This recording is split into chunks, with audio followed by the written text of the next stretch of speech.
Thank you, Harshad Bhai, for agreeing to be part of our Gujarati Yatra project.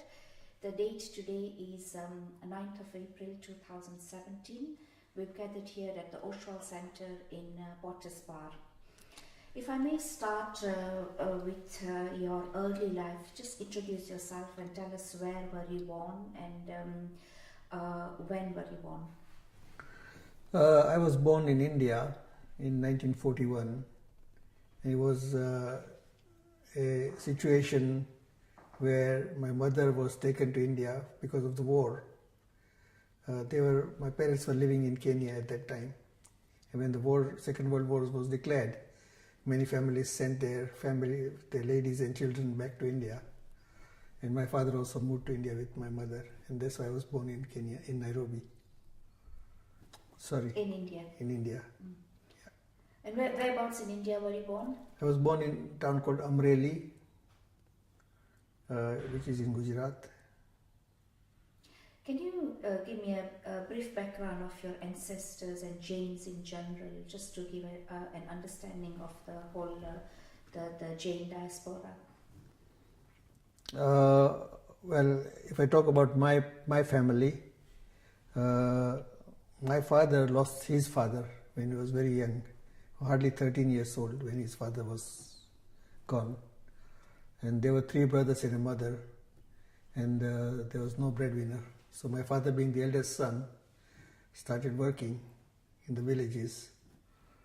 But he found that he couldn't make enough to keep the family going, and he left home to go to Bombay. So around 14, 15 years of age, he was in Bombay, and he was working for some silver smelting factories, which were actually illegal factories because they used to smelt the rupee coins. And the rupee coin was worth 1 rupee as a coin. It was worth 2% more as silver. So they would hire these boys, give them some currency notes, and send them to town to get change, and come back in the evening with the coins. And then at night they will smelt the coins and form silver ingots and make the money from there. So he was working there when he met a relative who had already started business in Nairobi. So he told my father that if he wanted to make easy money, he should move to Kenya. So he was offered a job in the shop in Nairobi. But the problem was my father had no money to travel. And in those days, travel was by dhows. And it took 30 days. And if you were lucky, you landed. If you were not lucky, or probably more lucky, you disappeared anyway. So he had to borrow money, and the fare was 12 rupees for the dhow. And all you got was a square on the deck for that money. And that was it. No shelter, no food, no nothing. You had to carry your own drinking water, your rations, your stove, your kerosene, your tarpaulin to cover your area, and so on. So he organized all that. He borrowed money and he sailed for Nairobi, actually Mombasa. But the good thing is that all the people who were traveling became a sort of a cooperative society, and they covered the whole thing with a single tarpaulin. They put all their grains together, and they would not cook separately. They would cook one meal for everybody and share it. So there was a lot of cooperation. He came to Mombasa and then to Nairobi, and he started working. His pay was 60 rupees per month. Out of 60 rupees, he used to send 50 rupees to his mother in India for the upkeep of his 2 brothers and mother. And he would keep 10 rupees, and 10 rupees was for the food, for the lodging, for the boarding. So that's all he kept. And eventually he started saving some money. And the relative who had offered him the job told him, "You've got enough savings now, go and open your own shop now, and I'll give you goods on credit." So he started his own business in Nairobi. Can I just ask you questions regarding the dhow? Can you describe what a dhow is? The Arabs used to operate sailing ships, and they were called dhows. And they used to carry cargo, actually. Primarily, they used to carry cargo from India, spices, and take them to Zanzibar and Mombasa. And in return, they would carry cloths from Zanzibar to India. And they used to take 30 days traveling from Bombay to African coasts. And there are many an example of families having disappeared altogether without any trace. Because if there was a storm, the dhow will not make it.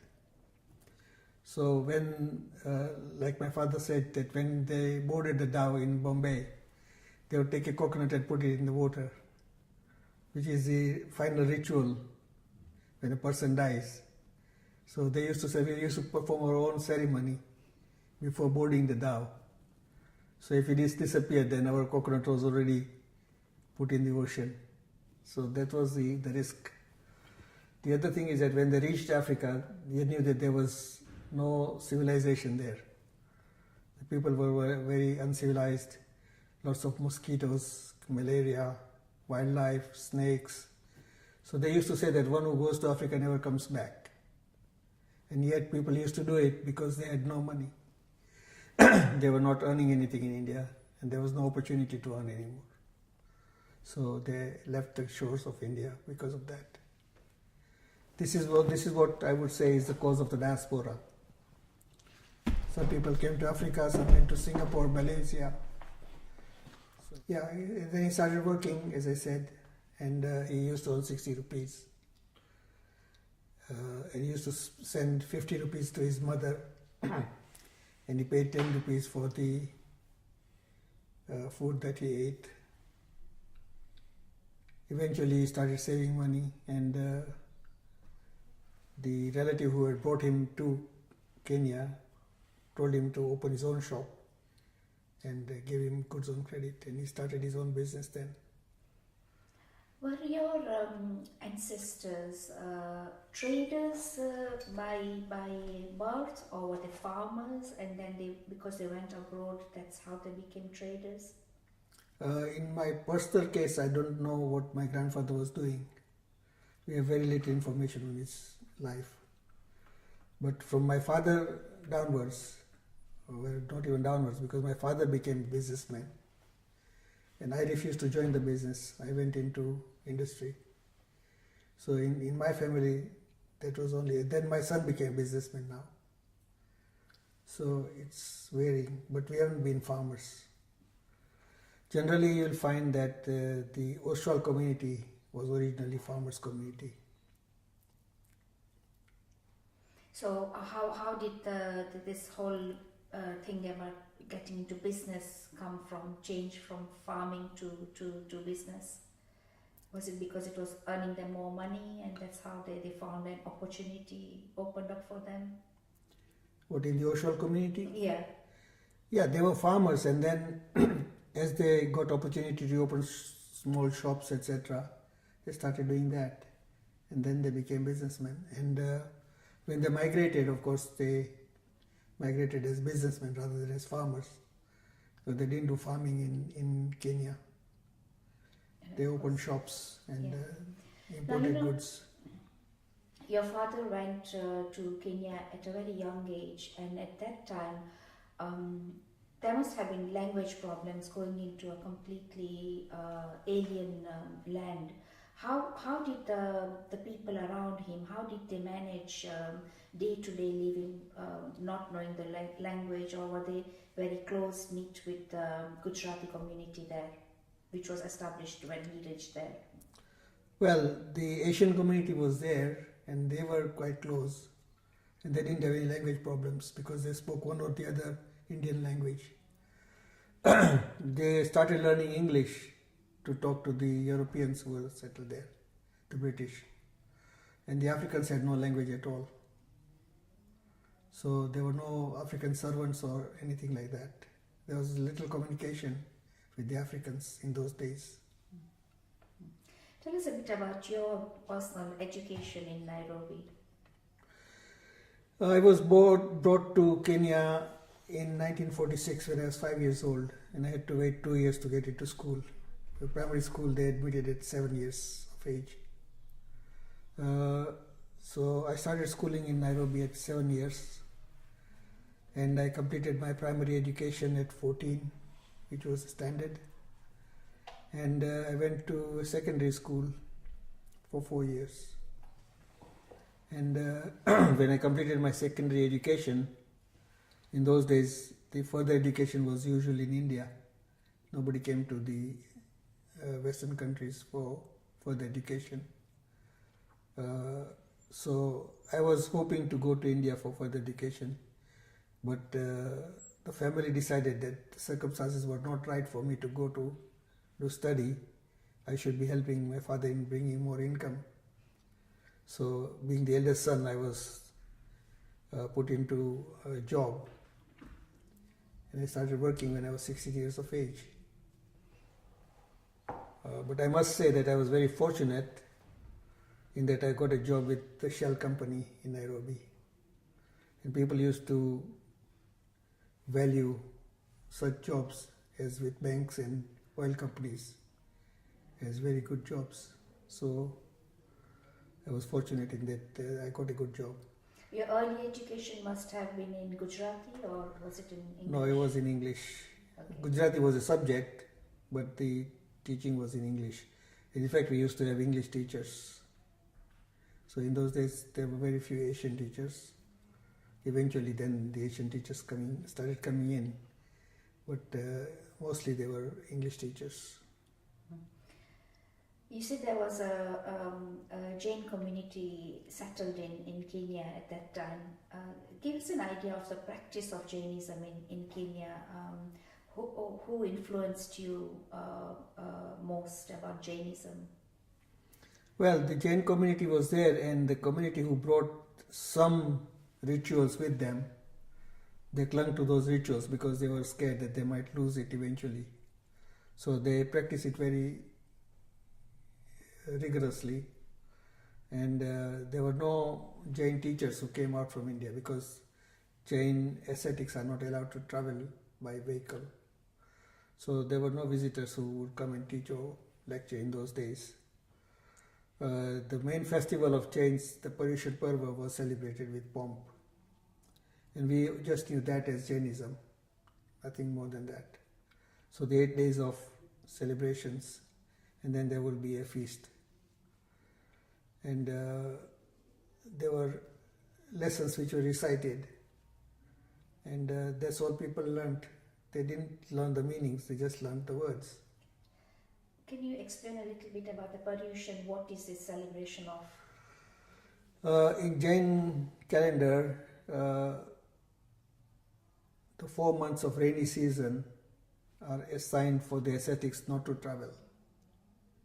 It's called Varshavas, which means whilst it's raining, you will stay at one place. In normal circumstances, they are not allowed to stay in one place. They have to move from village to village, lecturing people. So in these 4 months, there is a period of 8 days during which further restrictions are observed. Like in diet, there are further restrictions. There's prayers every evening, sometimes morning and evening. And it is believed that this is for 8 days of preparation for forgiveness. And on the last day, people exchange forgiveness messages. So they ask for forgiveness from each other. And that is what Paryushan is. In Kenya, it was celebrated very simply because there are no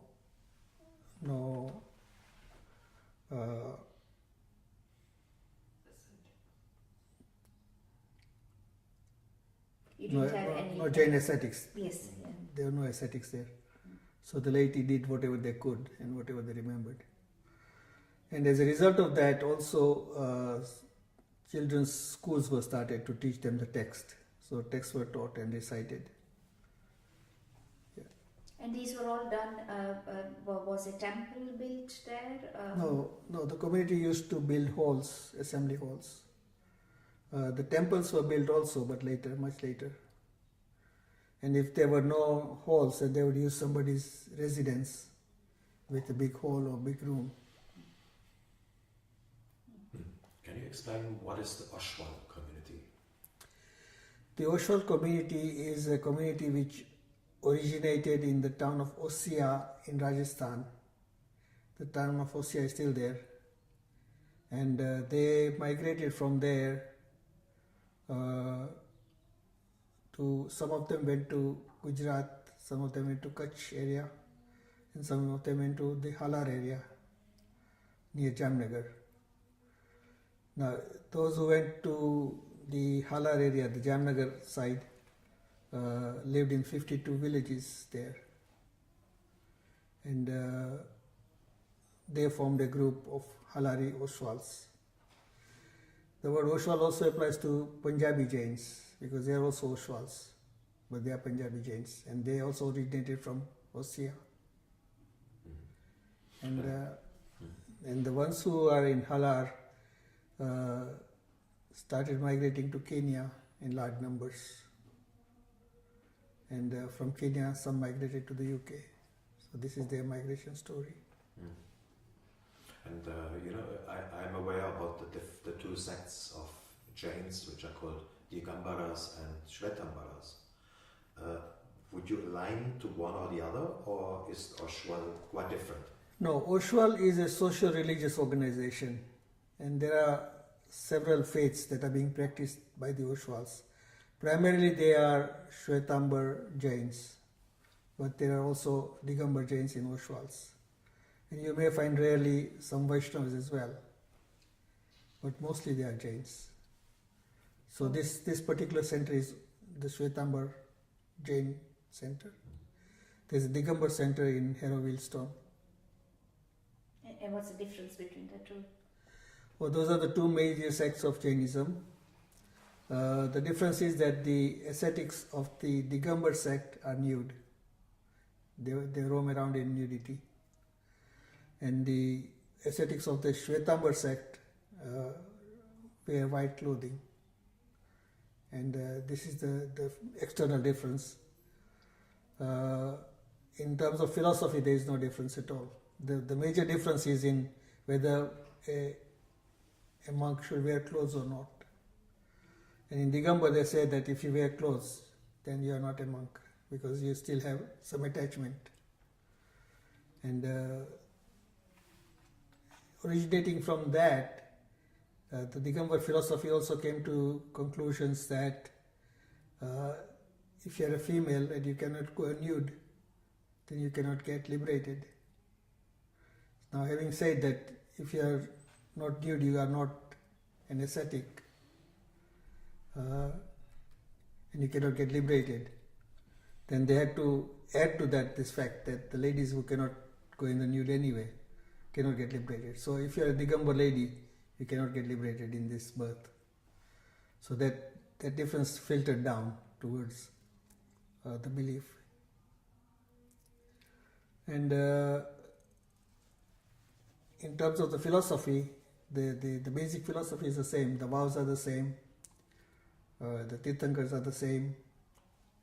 The belief in the doctrine of karma is the same. So the basic philosophy is the same. But the external rituals are different.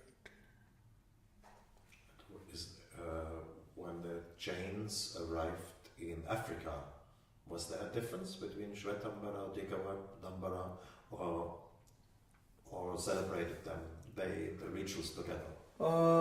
I would say no, there was no differences then because the Digambar sect was not very powerful at that point in time. The other thing was that because the diaspora was a mixture of all faiths, the practice was also not very strict. For example, we used to practice a lot of Vaishnava festivals. We used to go to Krishna temple and Rama temple and celebrate their births and things like that. And we used to live in communes. There were no flat systems, there was commune systems. So if there was a celebration, everybody will get together and celebrate it together. There was no strict differences about I'm a Jain and I'm a Vaishnava and I'm a Digambar or I'm a Shwetambar. The Digambar sect primarily started after a Jain monk in India started a new path. This was Kanji Swami, and he used to be a Sthanakvasi monk, but he decided that liberation had nothing to do with the externals. So it did not matter whether you are a monk or not a monk, whether you wore clothes or did not wear clothes. And he started a new path, new Digambara sect. It's known as Kanji Panth now. And when he came to Nairobi, that is when the Digambars started growing in Nairobi, or in Kenya. When was this? I would say around early 50s. Yeah. And I remember going to their assembly hall on Sunday afternoons when they used to get together and discuss the philosophy. So I used to accompany my father. I was about 12 years old then. So I remember that.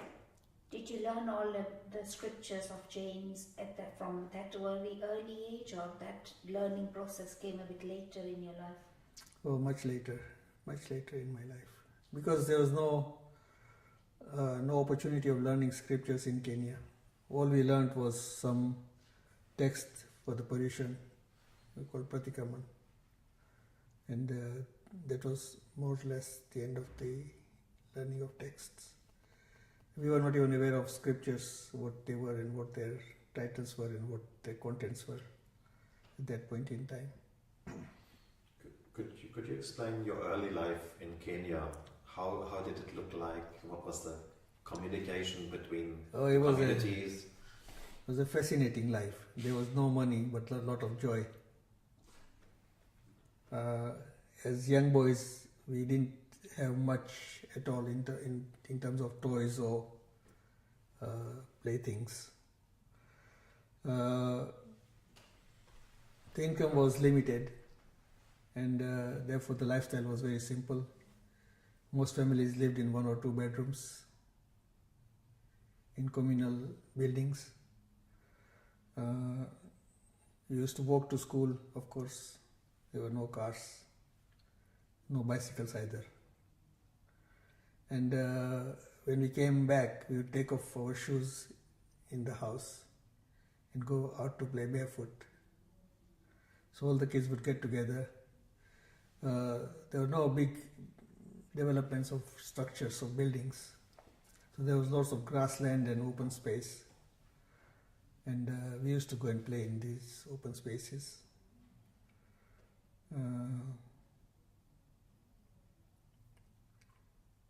When there were festivals, religious festivals and things like that, we were very happy because we used to get some decent clothing to wear and participate in the community. And there were sometimes competitions in the community, so you participate in competitions and things like that. In the schools, the facilities were very, very poor. There were no sports grounds or sports activities or facilities, just classes, attending subject after subject, and then giving it exam and passing and moving on to the next standard. So, but I must say that even in the society, not alone children, but even the adult society, there was a lot of satisfaction in life. Life was so simple, and yet there was so much satisfaction. There was no race, no competition for wealth, which I'm afraid now is rife. What is the relationship with the native Africans and the Gujaratis? Early days, there was no relationship at all. When early settlers went there, because the Africans were wild, they used to roam in nude and they used to eat uncooked meat. They had no language either. Then slowly, the Arabs started bringing in the Swahili language. And this became eventually the standard language of the country. And then the British, of course, started training the locals into wearing clothes and doing chores. And then they started working as home helps. And of course then started improving, and they started learning, and they started working for firms and so on. So then the relationship was closer because there was a common language now, that the Asians also learned Swahili language and the Africans learned the English language, and they were communicating. Where would you put the Gujarati community in this? Did you personally feel there were a little three strands: the white colonials, the Asians, and the Africans? Did you feel quite obvious in those days? Yeah, it's absolutely obvious because there were restrictions placed on people. Like I could not go to the New Stanley Hotel. It's only for whites. When I started working, this is when I was 16 years old, in 1958. The toilets on each floor were marked either for colors or for whites. So we couldn't use the toilets which were marked for the whites. So yes, there were 3 tiers. One for the whites, one for the Asians, and one for the Africans. Did you want to ask anything?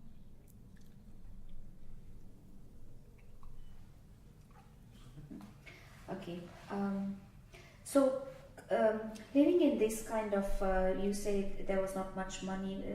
How did the Gujaratis prosper so well in Africa? I mean, especially the Oshwal community has played a huge role, done a huge contribution.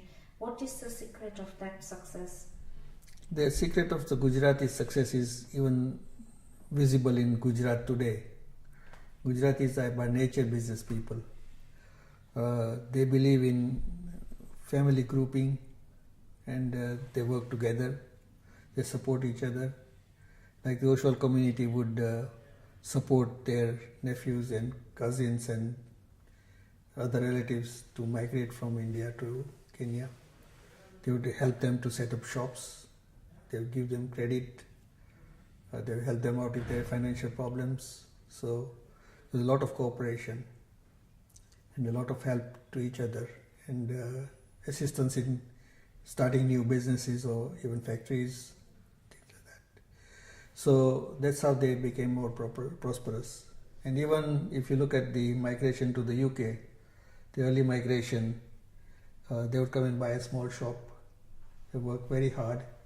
The whole family would be participating in it, starting at 4 o'clock in the morning, going to bed at midnight. They take turns in attending to the shop.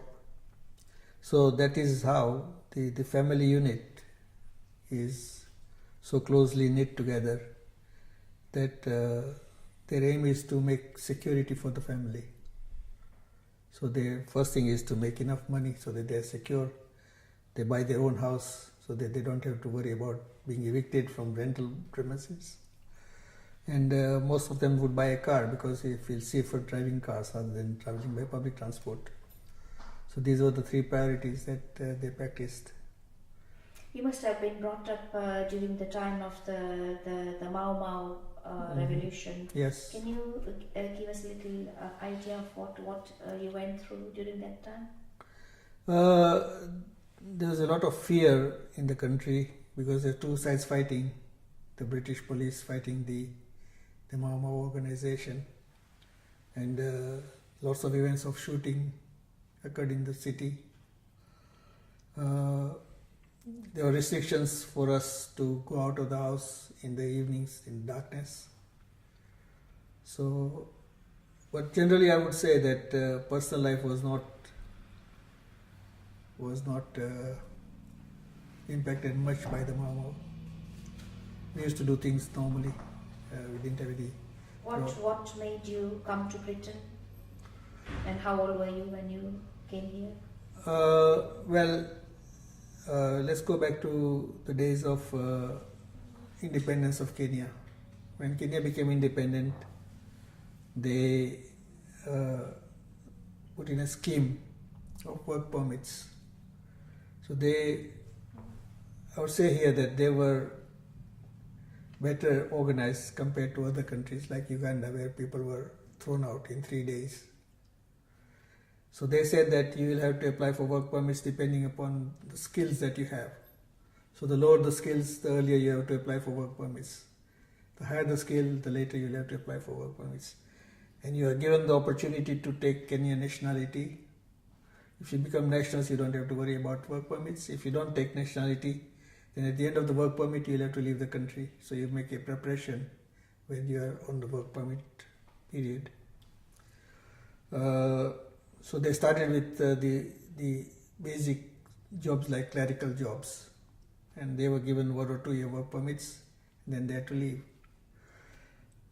I was fortunately in computers, so they never made a call for the computer people because there was a shortage of skilled staff. But in my case, I was sent on assignment to London in 1978, and I worked here for three years in various countries from London. And in 1980, I went back. Now, when I went back, there was a big difference in the outlook, because when you're grown up in a country where there is a lot of corruption, you don't realize there is corruption. You're growing up with it. You go away for 3 years and you come back, then you see a lot of corruption now. So I was not very comfortable then. And one night when we left the office, 2 of us left the office and went to sit in our cars in the car park. And we were sharing this man's car, sitting and talking about some business. And we were surrounded by 6 people with guns. And they took us with the car. They took everything that we had. And we were fortunate that we were not stripped, because in those days what they would do is they would strip the people so they can't come back to civilization. So we were dropped in some remote area, and we were lucky that some cars passed by very quickly and we were taken to the police station. So when I went home, the family decided that this was not the place for us to live anymore. So they said we have to leave the country now. So next day I went to the office and I told them that this is what had happened and I was going to leave the country. I want to get transferred to the UK. And the policy was that you cannot get transferred. You have to resign and you have to find your own job. So I had some accumulated leave which I took, and I came to the UK and I found myself a job. I resigned and I moved to the UK in 1981. Just you were talking about the independence of Kenya. Yeah. Was there a role of your community, the Oshwals, in the independence movements? Yes, there was not just Oshwals, but the Asian community at large participated in requesting the independence of the country. And there were people who went to jail with the erstwhile leader, Jomo Kenyatta. And they supported Jomo Kenyatta in many ways, financially and family-wise. So yeah, there was a lot of contribution of the Asian community towards getting independence for the country. So why did the Asian communities support the independence of the country? Because at the same time they were British subjects. Yeah, but they had seen the British rule in India, and India had become independent, and that's why they felt that it was better for the country to be independent. And that's probably the influence that impacted their life. Suppose the Gujaratis in Kenya must have had a slightly different experience to the Gujaratis in Uganda, say for example during Idi Amin time. Yeah, only in that part. Before then it was very similar. When Idi Amin came to power, everything changed. But before then, the life in Kenya and life in Uganda was very, very similar. And in Tanzania as well. Sure. Can we talk about your first journey to Britain? How did you came from Africa, which was a beautiful country, and then all of a sudden coming to cold Britain? How did you find settling in Britain? Well, the first trip I came here was for a 3-year assignment.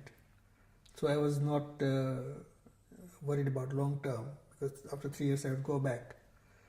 But I found it difficult in terms of the change in climate, because it was winters were tough. There was black ice on the road, and I'd never experienced that in my life. My younger son was not comfortable because he left for school when it was dark, and it was dark when he came home. There was difference in the schooling system as well. There were lunch provided at school, and of course the lunch was mixed veg and non-veg, and so he had difficulty in eating as well. So there was a lot of difficulty. Eventually I had to move him to a private school as well. So yeah, it was difficult. You studied here further, you came here as a skilled person from Africa, and tell us a bit about your education. No, I didn't study at all. At 16 I started work, and that was it. Oh, fine, okay.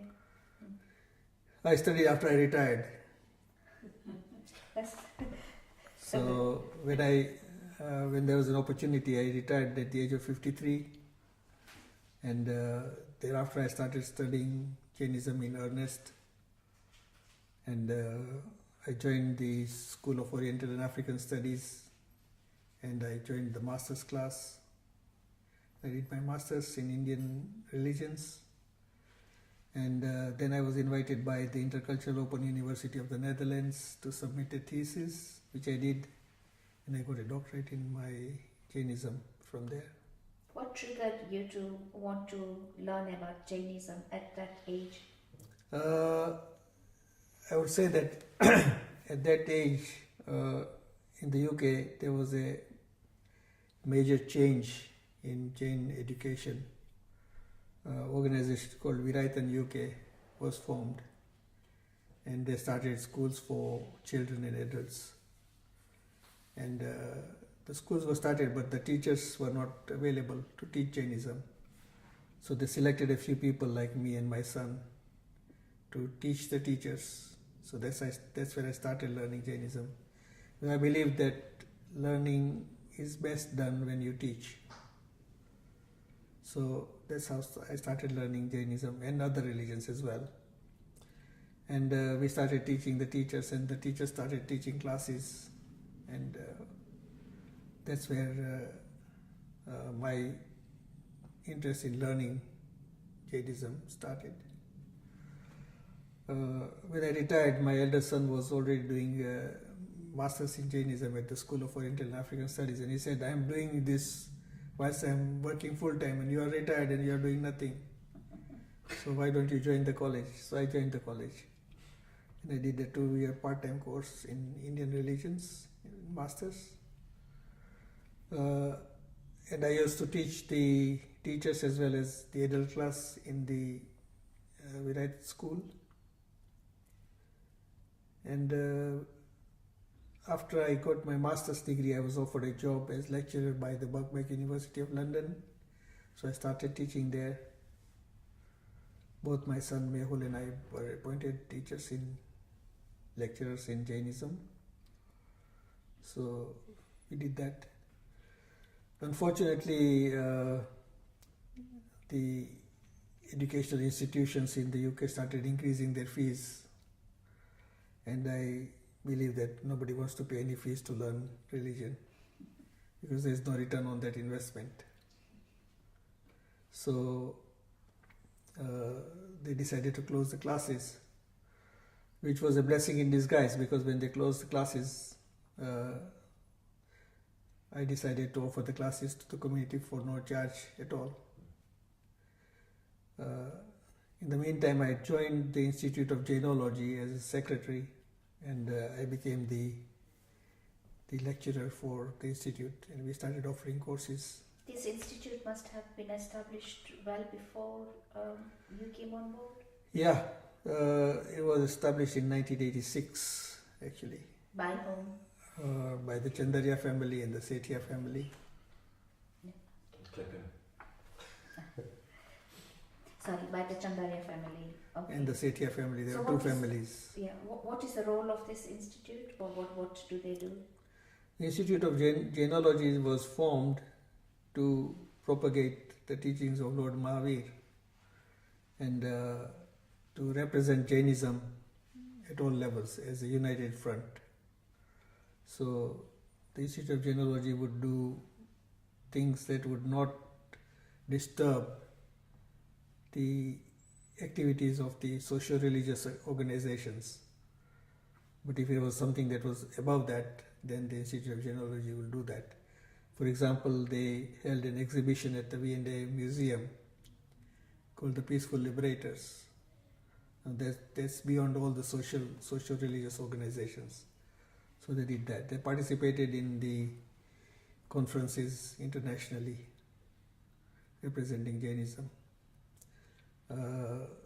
They became members of the Interfaith Network of the United Kingdom. We participated in the Religious Education Council of England and Wales. So these are the sort of things that they were doing. You said you started teaching youngsters.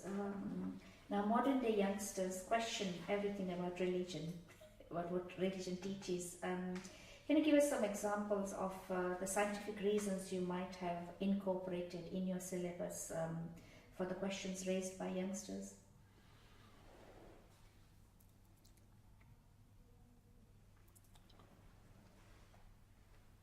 Well, I believe that Jainism as a philosophy is a very logical philosophy. For example, in Hinduism they believe in a creator God, and in Jainism they don't believe in a creator God.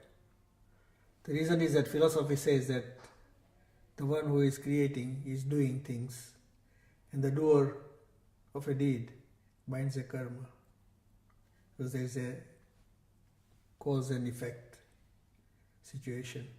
So the law of causality is applied.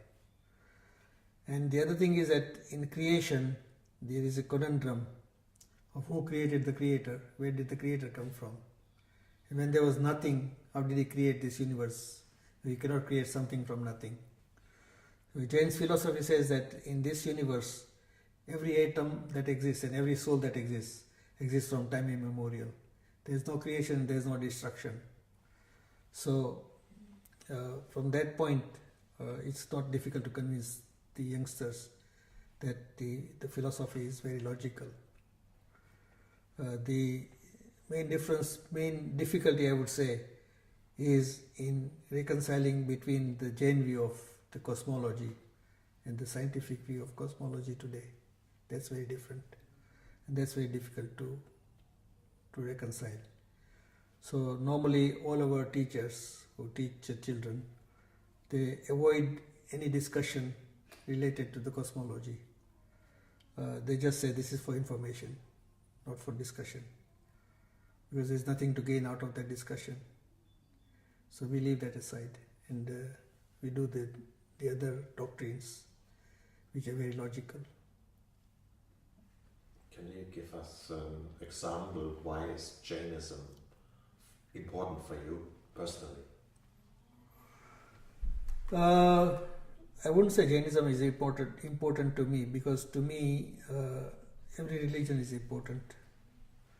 The word religion is also expressed as a faith, and faith is important to every individual, and I have no objection to whatever one wants to believe in. And this is in Jain philosophy is called anekantvad, plurality. So plurality of views, plurality of opinions, plurality of belief. So that doctrine is a unique doctrine in Jainism. It says that every individual has a right to believe in what they wish to believe, whether I agree with it or not. I have no right in stopping them from their belief. So although I don't agree with what they are doing, I have to accept that they have a right to do what they want to do. So I respect their right.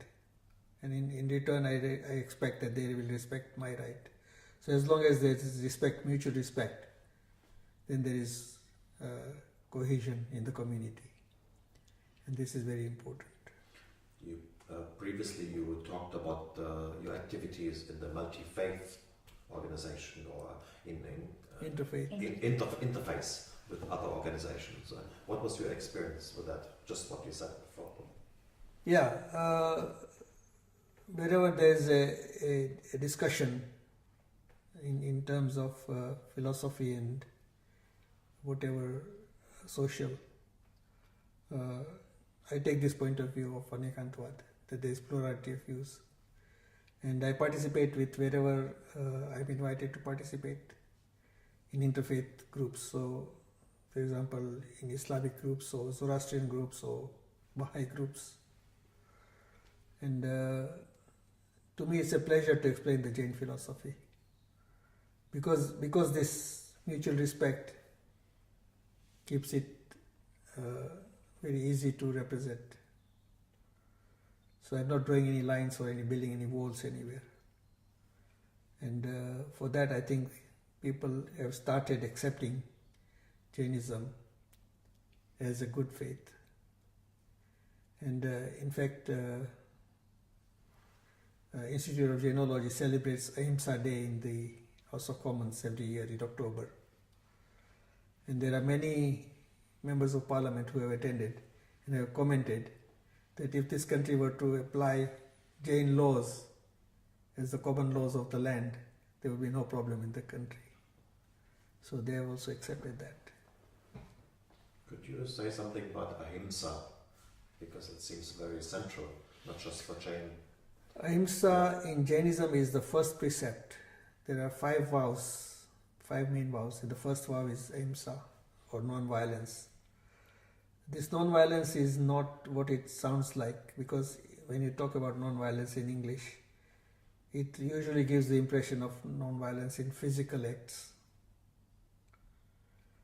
In Jain philosophy, it is much subtler. So it is not only in physical, but in vocal and in thought. So non-violence is not in thought, not in voice, not in speech, and not in deed. And in 3 ways it should not be done. It should not be gotten done by others, and it should not be supported where it's being done. So it's very subtle. And with the definition of non-violence, Lord Mahavir defined the elements of nature as life. So earth, water, fire, air, and vegetation are all forms of life. So if you talk about non-violence towards living beings, then you should also protect these natural elements. And this is where I say that Lord Mahavir was the first environmentalist of this era. If we had followed him, then we would not be in this problem of climate change and all sorts of environmental problems that we are facing. Suppose the difficulty of practicing Jainism in the traditional way must have weakened with your migration to this country. Do you feel that's the case? Because in the olden days the monks used to walk barefoot and from town to town, but now you are in this country and wherever you go, I think following vegetarianism, strict vegetarianism might be very difficult. Yes, the life of a monk is different from the life of the laity, because the life of a monk is absolute restriction. The life of a laity is partial restriction, so we can use vehicles and we can travel easily. Having said that, Lord Mahavir said that whatever you use, you are allowed to use, but you have to use with care, courtesy and consideration. Not misuse it, not misappropriate it, not pollute it. So it's as difficult as you wish to make it for yourself. There are people who will restrict their travel. There are people who will restrict their food. Yeah, so, but it's not strictly enforced. So I can decide what I want to eat and what I don't want to eat. But to be a Jain, the basic requirement is that you have to be a vegetarian. If you want to go higher, then you have to be a Jain vegetarian, which means you do not eat root vegetables. And nowadays the trend is to become vegans. So they are giving up dairy products as well. So now, having said that, when we were living in Kenya, we were not much aware of these restrictions. So we were just vegetarians, but we used to eat root vegetables all the time. Having moved here and started learning about Jainism and teaching about Jainism, we became aware of the reality, and then we started applying the restrictions. So nowadays a lot of people do apply restrictions. The other thing is that in general availability, in earlier days in this country, even to be a vegetarian was very difficult. All you would get is potato and onion and carrots. We were just talking about Jainism, and early on you mentioned the ascetics people. Are there any ascetics people in the UK? No, we don't have ascetics in the UK because the real ascetics do not use vehicles to travel. But what has happened is that one sect of Jainism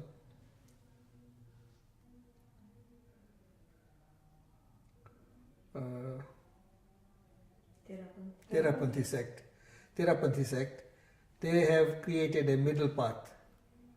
So they give vows of the ascetics, but with some exceptions. So they make exceptions like you can use vehicles to travel, you can use modern toilets, you can eat where you live, and so on. So there are two nuns who are in London from this sect. Then there are some ascetics who have decided to travel anyway. So they have left the commune, and I would say that people in India would not consider them as ascetics anymore, and they have started traveling to countries worldwide. Okay, let's talk about your Jainpedia project, a very interesting documentation of the Jain manuscripts, which has actually enlightened a lot of non-Jain people as well. Can you tell me a bit about it and how it came about? To give credit where credit is due, the project was actually launched by my son Mehul, who is also a director of the Institute of Jainology. It was his idea, and he applied for a grant because this was an expensive project. And the grant was rejected on the grounds that you have to do research before you can apply for a grant. He said, I want to do a research, but I haven't got the money to do research. So he got a grant to do research first, and then he submitted the project paper, project plan, and he got a good grant from the government, from the Heritage Lottery Fund. And that's how we started the project. And the directors also gave in kind, so we did research in our own time, and that was also considered as part of the project. The project basically digitized 5,000 folios of Jain manuscripts, handwritten manuscripts, and at a very high density, so that you can enlarge the document on the screen so that one character is as large as the screen, and that is the high resolution at which it is recorded. And because it is in a language which is not understood by many people, what we did is we invited scholars of Jainism to write essays on subjects of Jainism, and then we linked contextually the graphic page with the essay. So, for example, if you search for Kalpa Sutra It will bring around all the thumbnails of the Kalpasutra graphics that are available, and also the essays which relate to Kalpasutra. So you know what Kalpasutra is all about in English, and you can enjoy the graphics without understanding or reading the language. So this is how the project was designed, and it was completed over 5 years, in 5 years, and it was launched by His Royal Highness Prince Charles. So the project has had millions of hits, so it's a successful project. And the Heritage Lottery people use that as a model for people who are applying for grants. I think that must have been very useful for the younger generation to understand all your scriptures. Yes, the basic idea of doing the website came from the fact that we catalog the manuscripts that are in collections in the UK. And the first catalog was from the British Library, 3 volumes of beautiful detail of the contents and things. So the difficulty there is that you cannot access these manuscripts in the libraries because they are controlled very strictly.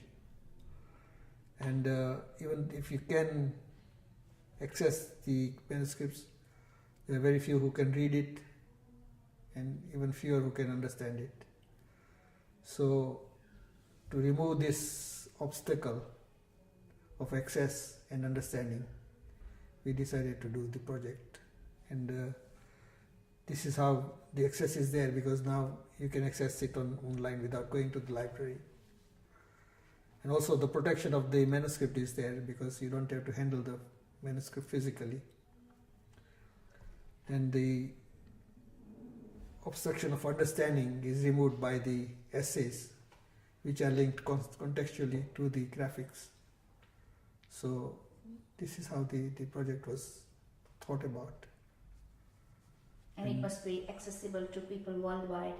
Yeah, it's absolutely accessible to people worldwide, and it's used by many countries. And I don't have the statistics at hand, but millions of hits have been recorded.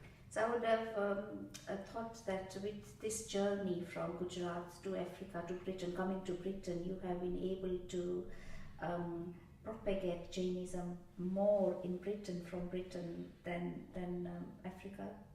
Yes, like I said, in Africa we had very little opportunity of learning anything about Jainism. We knew very little.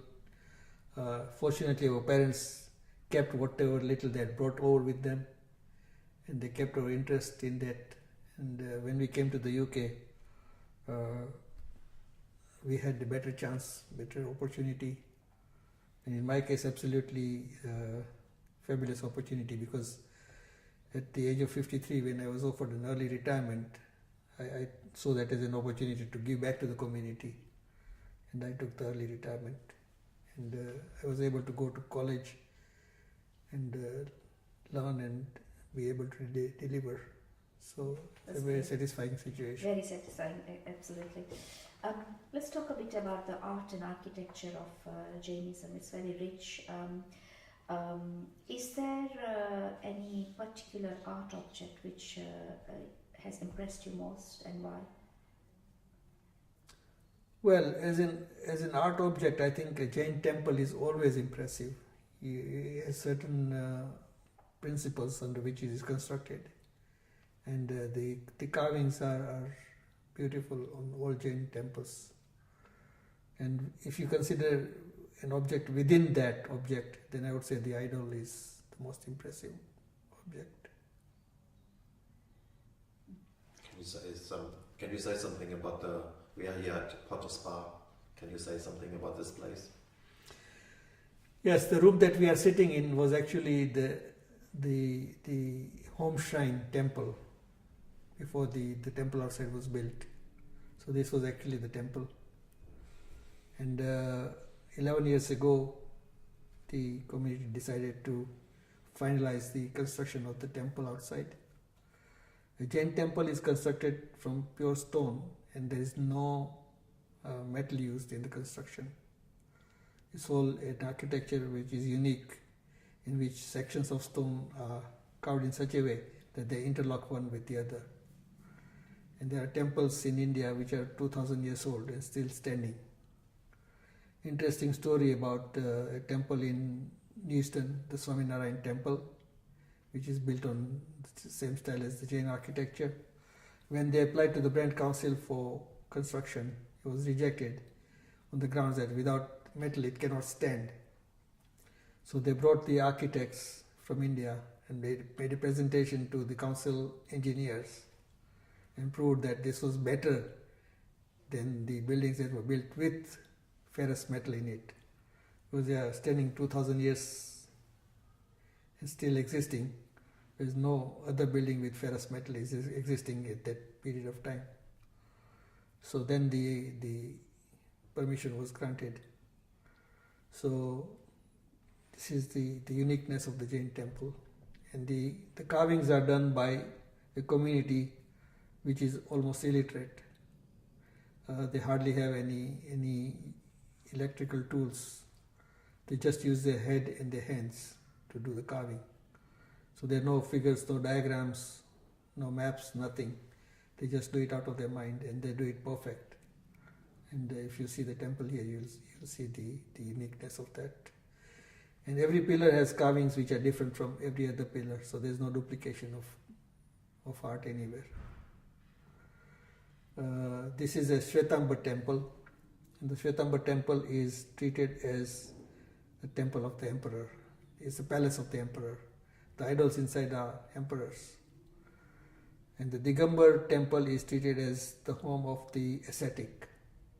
So is the monk sitting in there.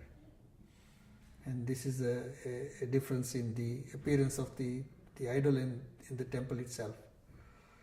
The temple in the Shwetambar sect is a palace, and therefore they have guards at the entrance.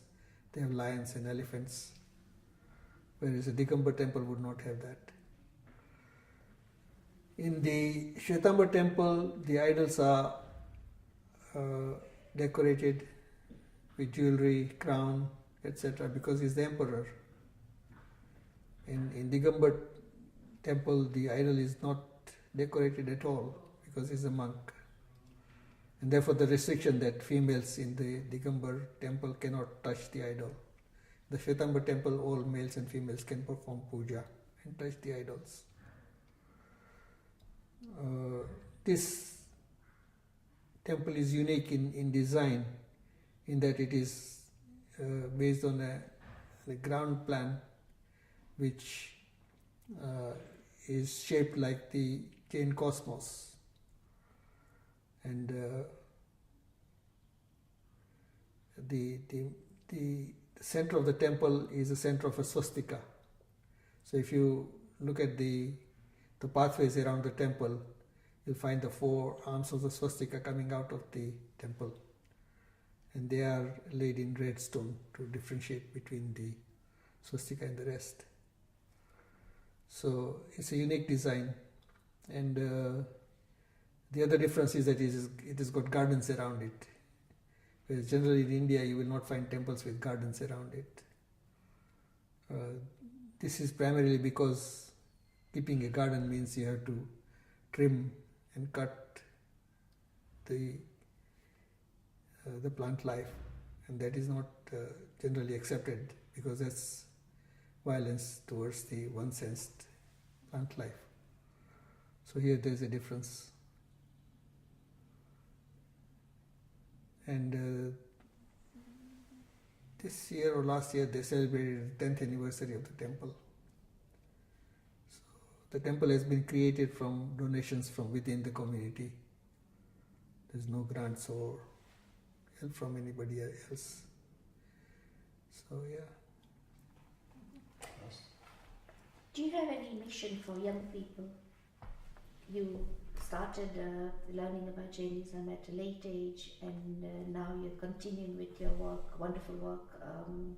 What next have you got in mind for the youngsters? Well, I would say that for the youngsters, the Viraitan UK group, which started the schools, started a long-term future for the children to teach them Jainism. When the schools were started, I remember days when children would go home, open the fridge and throw the eggs out of the fridge. And they used to tell their parents off for keeping eggs in the fridge. So you can't eat, you're Jains, you can't eat eggs. So there was a change, a major change. And hopefully that has been trickling over to the new children all the time.